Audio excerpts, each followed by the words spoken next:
This is an example of a poster presentation I created. It was based on a paper I wrote that was published in 2020. I want to show you the end product before we dive into the specifics. Notice there is a title, author, visual interest, and 4 main sections, including references. To develop a good poster, there are really 4 ways to organize your presentation. First, you begin with the area of interest, or your topic. From there, you research articles and take notes on the relevant material, and be sure to document references and citations as you go so you don't have to go back and look for it. The meat of your presentation will be in the major sections. This is the body of your research.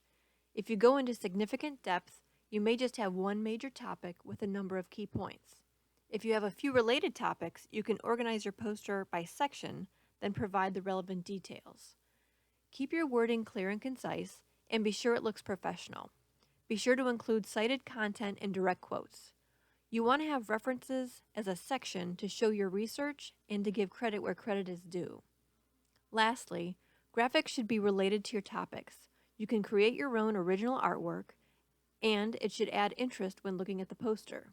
There are a number of sites that provide free pictures as well. You don't want to clutter your poster, just complement your research presentation.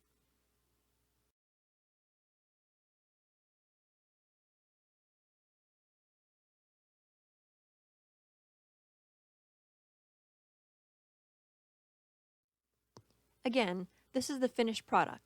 I have the title at the top in large font with my name underneath. I have 3 major sections: the Me Too phenomenon, the workplace research, and the scholarly questions, and each section contains some key points and references. I also have a section to list my references. Because the Me Too movement was revitalized in Hollywood, I used pictures that related to the movement and put them in what looks like a film format. I used spell check, I read through it for errors, and I made sure my font was the same in each section. And instead of using a traditional white background, I used purple to support domestic violence awareness. You are likely to enjoy the experience of poster presentations when you're excited about the topic. If it's easier to share your project in pictures than words, do that. If it's interesting to you, it will be interesting to someone else. Lastly, be sure to read what you wrote, review the requirements of the poster presentation, and ensure you have at least the minimum requirements to present your poster. Then do a little extra that goes a long way.